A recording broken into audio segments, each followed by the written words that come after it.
Hello student, मैं doctor Rajesh Kumar Meena, SPC government college Ajmer, sociology department. आज का जो अपना टॉपिक है परीक्षणात्मक शोध या प्रयोगात्मक शोध। इस प्रकार का जो शोध होता है वो नियंत्रित अवस्थाओं में अवलोकन परीक्षण के द्वारा सामाजिक घटनाओं का अध्ययन करने को ही परीक्षणात्मक शोध कहते हैं। नियंत्रित अवस्थाओं में अवलोकन करना या परीक्षण करना सामाजिक घटनाओं का, तो इस प्रकार का जो शोध होता है उसको हम परीक्षणात्मक शोध या प्रयोगात्मक शोध कह सकते हैं। विज्ञान के बहुत सारे विषय हैं, जैसे भौतिक विज्ञान हुआ या रसायन विज्ञान हुआ।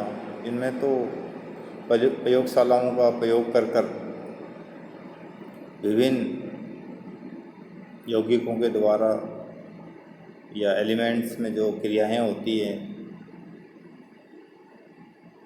उनका अध्ययन प्रयोगशाला में कर सकते हैं। लेकिन एक मानव समाज का या मानव समूह का हम अध्ययन कैसे नियंत्रित अवस्थाओं में कर सकें, उसके लिए परीक्षणात्मक शोध या प्रयोगात्मक शोध का प्रयोग किया जाता है।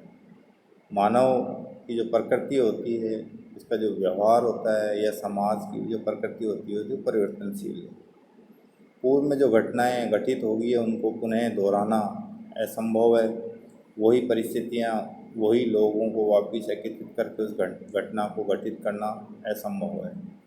लेकिन परीक्षणात्मक शोध के माध्यम से हम विभिन्न प्रकार के समूहों को नियंत्रित अवस्था में लाकर उन पर विभिन्न कारकों के क्या प्रभाव पड़े हैं, इस चीज़ का अध्ययन हम परीक्षणात्मक शोध के अंतर्गत करते हैं। और ये इसका उद्देश्य होता है कि किस प्रकार से नियंत्रित अवस्थाओं में अवलोकन व परीक्षण किया जा सके, जिससे सामाजिक घटनाओं की वास्तविकता को या सामाजिक घटनाओं को प्रभावित करने वाले कारकों को समझा जा सके। तो हम इसके अर्थ के रूप में ये कह सकते हैं कि नियंत्रित अवस्थाओं में अवलोकन व परीक्षण करने वाले सामाजिक घटनाओं का नियंत्रित अवस्थाओं में निरीक्षण परीक्षण करने वाले शोध को हम परीक्षणात्मक शोध या प्रयोगात्मक शोध, या हिंदी में इसको व्याख्यात्मक शोध भी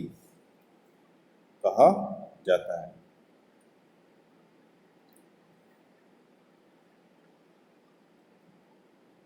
इस शोध के अंतर्गत विभिन्न जो समूह हैं, समुदाय है, सामाजिक तथ्य, सामाजिक घटना आदि पर नवीन परिस्थितियों का कैसा प्रभाव पड़ा है, इस चीज़ का भी इस शोध के अंतर्गत अध्ययन किया जाता है।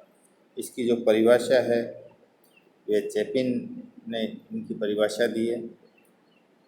प्रयोग नियंत्रित दशाओं में किए जाने वाला अवलोकन मात्र है। प्रयोग जो है प्रयोगात्मक अनुसंधान के अंतर्गत जो प्रयोग किया था वो नियंत्रित दशाओं में किए जाने वाला अवलोकन मात्र है। जब केवल अवलोकन किसी समस्या को प्रभावित करने वाले कारकों का पता लगाने में असफल रहता है, तब वैज्ञानिक के लिए प्रयोग का सहारा लेना आवश्यक हो जाता है।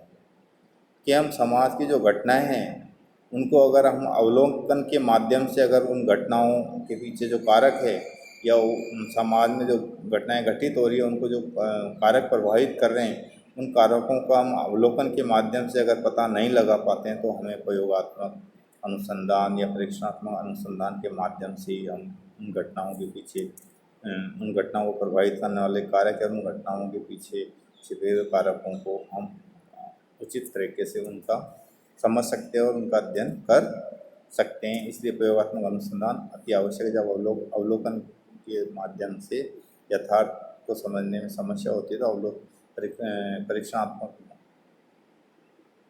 शोध या प्रयोगात्मक शोध का सहारा लिया जाता है। Experimental research.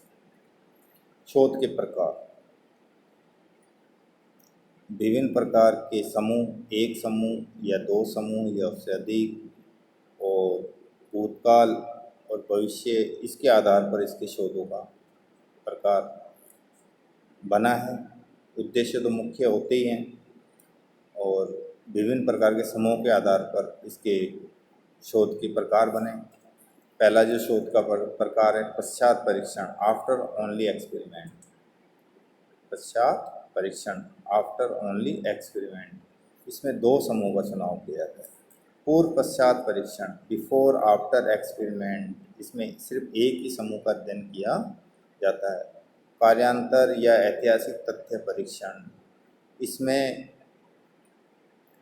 इसमें भी दो प्रकार के समूहों का अध्ययन किया जाता है। तो सर्वप्रथम हम शोध का जो प्रकार है परीक्षणात्मक शोध का, पश्चात परीक्षण या आफ्टर ओनली एक्सपेरिमेंट के प्रकार है, उसको विस्तृत रूप में मैं समझाऊंगा आपको। इसमें सर्वप्रथम समान विशेषता एवं प्रकृति वाले दो समूहों का चुनाव किया जाता है। इनमें से एक समूह नियंत्रित समूह होता है, कंट्रोल्ड ग्रुप, और दूसरा परीक्षणात्मक एक्सपेरिमेंटल ग्रुप के नाम से जाना जाता है। दो समूह का चुनाव किया जाता है, एक नियंत्रित समूह होता है, एक परीक्षणात्मक या एक्सपेरिमेंटल ग्रुप होता है। नियंत्रित समूह का मतलब है एक ऐसा समूह जिस पे किसी प्रकार के बाहरी कारकों का उस पर प्रभाव नहीं पड़ने दिया जाता है। जिस अवस्था में वो है वो उसी अवस्था में बनाए रखने की उसकी कोशिश की जाती है, और जो परीक्षणात्मक समूह है उस पर कुछ कारकों का प्रभाव उस पर डाला जाता है। यह इसको अपन इस तरह समझा सकते हैं, नियंत्रित समूह में किसी प्रकार का कोई परिवर्तन लाने का प्रयत्न नहीं किया जाता, उसे किसी चर, कारक या नवीन परिस्थिति द्वारा बदलने का प्रयास नहीं किया जाता, और परीक्षणात्मक समूह में किसी नवीन परिस्थिति समूह पर उसका प्रभाव पड़ने दिया जाता है। परीक्षणात्मक समूह में कोई भी नई परिस्थिति समूह का इसमें या नए कारक का प्रभाव उसमें परीक्षणात्मक समूह पर पड़ने दिया जाता है। कुछ समय पश्चात परीक्षणात्मक समूह पर नवीन कारक या परिस्थिति के प्रभाव को मापा जाता है। जो परीक्षणात्मक समूह है एक्सपेरिमेंटल ग्रुप, उस पर नवीन कारक या नवीन परिस्थिति का क्या प्रभाव पड़ा इसको मापा जाता है। यदि नियंत्रित और परीक्षणात्मक दोनों ही समूह में समान परिवर्तन आते हैं तो इसका तात्पर्य ये हुआ कि नवीन कारक या परिस्थिति का परीक्षणात्मक समूह पर कोई प्रभाव नहीं पड़ा। और अगर इनमें तुलनात्मक परीक्षण अंतर देखने को मिलता है तो हम ये कह सकते हैं कि इस नवीन परिस्थिति व नवीन कारक ने परीक्षणात्मक जो समूह था एक्सपेरिमेंटल समूह उसमें उस परिवर्तन आया इस नई परिस्थिति। जैसे उदाहरण के रूप में हमने दो गांवों का चुनाव करा जिनमें बाल विवाह काफ़ी प्रचलित था। एक गांव जो हमने उसको नियंत्रित समूह बनाया, दूसरे गांव को हमने परीक्षणात्मक समूह बनाया। नियंत्रित समूह वाले गांव में किसी प्रकार की हमने परिवार नियोजन की कोई बाल विवाह रोकथाम या जागरूकता के लिए किसी प्रकार का कोई कार्य नहीं करा, लेकिन जो अपना परीक्षणात्मक जो गांव था उसके लिए अपने बाल विवाह की रोकथाम के उसके दुष्प्रभावों को समझाया। समाज सेवकों के माध्यम से, पत्रिकाओं के माध्यम से, प्रिंट मीडिया, मल्टीमीडिया, इनके माध्यम से हमने प्रचार प्रसार किया। कुछ समय पश्चात हम इन दोनों गांवों का पुनः अध्ययन करते हैं, तब इन तथ्यों की जानकारी हम प्राप्त करते हैं कि जो नियंत्रित गांव था उसमें बाल विवाह की क्या स्थिति है, और जो परीक्षणात्मक जो गांव था उसमें जिनमें हमने जनसंचार के माध्यम से बाल विवाह के दुष्परिणामों को बताया था, उसमें बाल विवाह की अगर दर कम होती है तो हम कह सकते हैं कि इन परिस्थितियों में इन कारकों के माध्यम से बाल विवाह को रोका जा सकता है। तो इस प्रकार का जो प्रयोग होता है उसको आफ्टर ओनली एक्सपेरिमेंट कहा जाता है, पश्चात परीक्षण।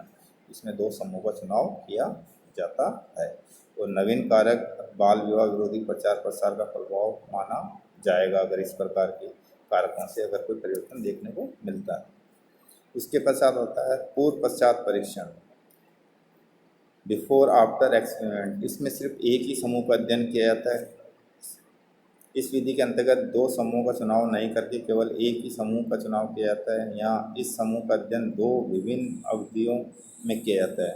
बिफोर और पश्चात, पहले और बाद में, और अंतर को ज्ञात किया जाता है। इस बिफोर आफ्टर का जो डिफरेंस आता है, जिस अवधि में अपन ने अध्ययन करा, उस अंतर को ज्ञात किया जाता है।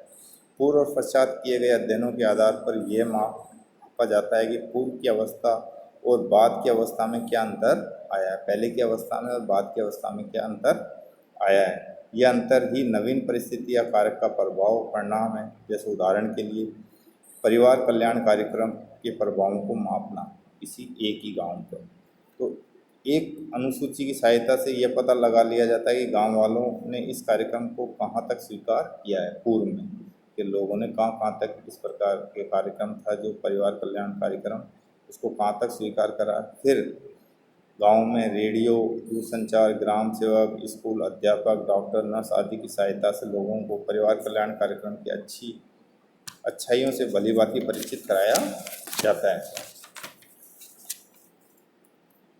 और इस काल को उपचार काल या द्वितीय स्तर के नाम से जाना जाता है।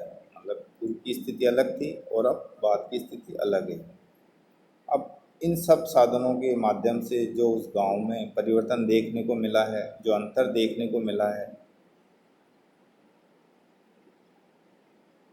अब पूर्व की स्थिति और पश्चात की स्थिति में अंतर ज्ञात हो जाएगा। और पूर्व की बजाय अब यदि गांव वाले परिवार कल्याण कार्यक्रम को अधिक मात्रा में अपनाते हैं, स्वयं आगे आकर इस कार्यक्रम का लाभ उठाते हैं, तो इस उपचार काल में किए गए प्रयत्नों का परिणाम माना जाएगा। कि अगर ऐसा लोग जागरूक होते हैं, लोग परिवार कल्याण के विषय में या परिवार से नियोजन की जो कार्यक्रम है उनमें, तो हम ये मानेंगे कि इन प्रचार कार्यक्रमों के माध्यम से ही ये सफलता हमें देखने को मिली है। इस प्रकार से इस शोध का ये प्रकार है बिफोर आफ्टर एक्सपेरिमेंट। इसमें इस तरह से एक ही समूह का पूर्व और पश्चात काल में या अवधि में अध्ययन किया जाता है। उसके बाद आता है कार्यांतर ऐतिहासिक तथ्य परीक्षण, एक्सपो फैक्ट एक्सपेरिमेंट। ऐतिहासिक घटनाओं के अध्ययन के लिए इस विधि का प्रयोग किया जाता है। इस प्रकार का जो शोध है, अतीत से संबंधित तथ्यों या किसी ऐतिहासिक घटना का अध्ययन करने के लिए इस विधि का प्रयोग किया जाता है। इस प्रकार के अनुसंधान जो है प्रयोगात्मक अनुसंधान है, उसकी इस कार्यांतर या ऐतिहासिक तथ्य परीक्षण विधि का प्रयोग किया जाता है। अतीत की घटनाओं को दोहराया नहीं जा सकता, या आपको सबको मालूम है कि पुनरावृत्ति शोध कार्य के लिए संभव भी नहीं है। उन्हें न तो नियंत्रित किया जा सकता है और न ही उनमें कोई परिवर्तन लाया जा सकता है।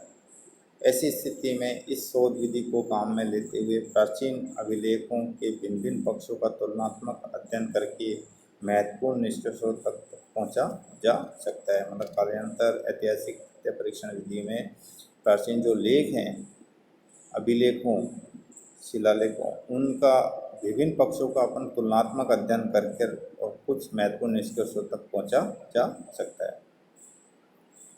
अभिलेखों की तुलना से महत्वपूर्ण परिणामों को मापना संभव हो पाता है। इस विधि द्वारा अध्ययन हेतु सामान्य दो ऐसे समूह का चुनाव किया जाता है। इस विधि में भी दो समूह का चुनाव किया जाता है, जिसमें से एक समूह में जिसका कि उस अध्ययन करना है कोई ऐतिहासिक घटना घटित हो चुकी होती है, और दूसरा ऐसा समूह जिसमें वैसी कोई घटना घटित नहीं हुई। दो प्रकार के समूह लिए जाते हैं, जिनमें पहले पूर्व में कोई घटना घटित हो चुकी है। एक समूह तो ऐसा होता है, और एक समूह ऐसा होता है कि जिसमें इस प्रकार की कोई घटना घटित नहीं होती है इतिहास में।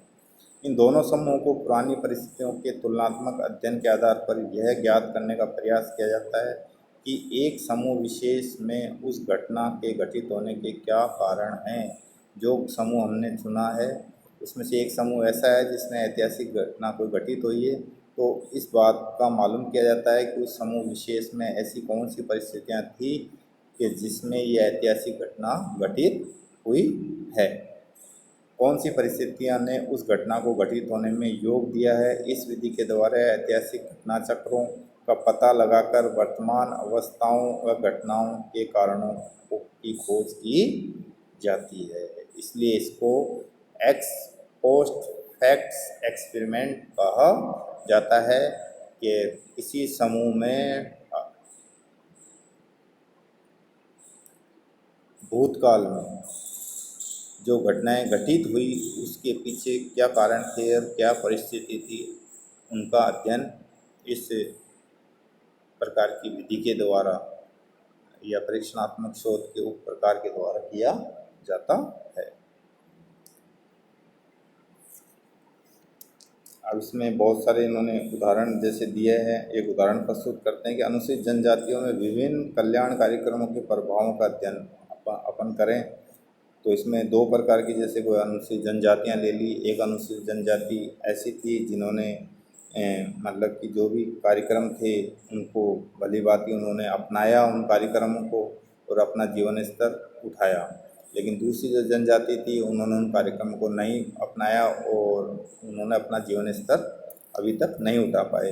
तो उन चीज़ों को, उन परिस्थितियों का अध्ययन किया जाता है कि जो जनजाति जिन्होंने अपना जीवन स्तर उठाया उनका शैक्षणिक स्तर क्या है, पहले उनका शैक्षणिक स्तर क्या था, उस समय की भौगोलिक और वहाँ की परिस्थितियाँ क्या थी, उनकी आजीविका के स्रोत क्या थे, है ना। इन सभी चीज़ों का अध्ययन, तुलनात्मक अध्ययन करके उन कारकों को ज्ञात किया जाता है जो किसी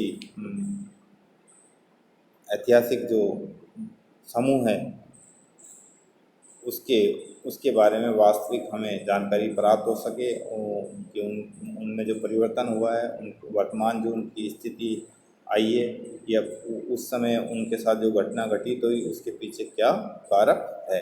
यही इस अनुसंधान का मुख्य उद्देश्य है।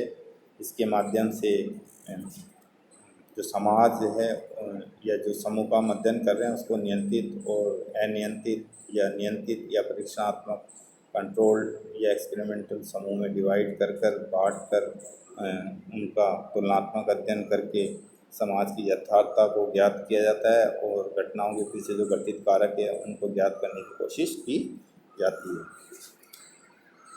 आज का अपना टॉपिक इतना ही है। अगला अपना जो कल का टॉपिक नेक्स्ट आएगा वो विशुद्ध शोध, प्योर रिसर्च क्या है उसके बारे में मैं आपको बताऊंगा। धन्यवाद।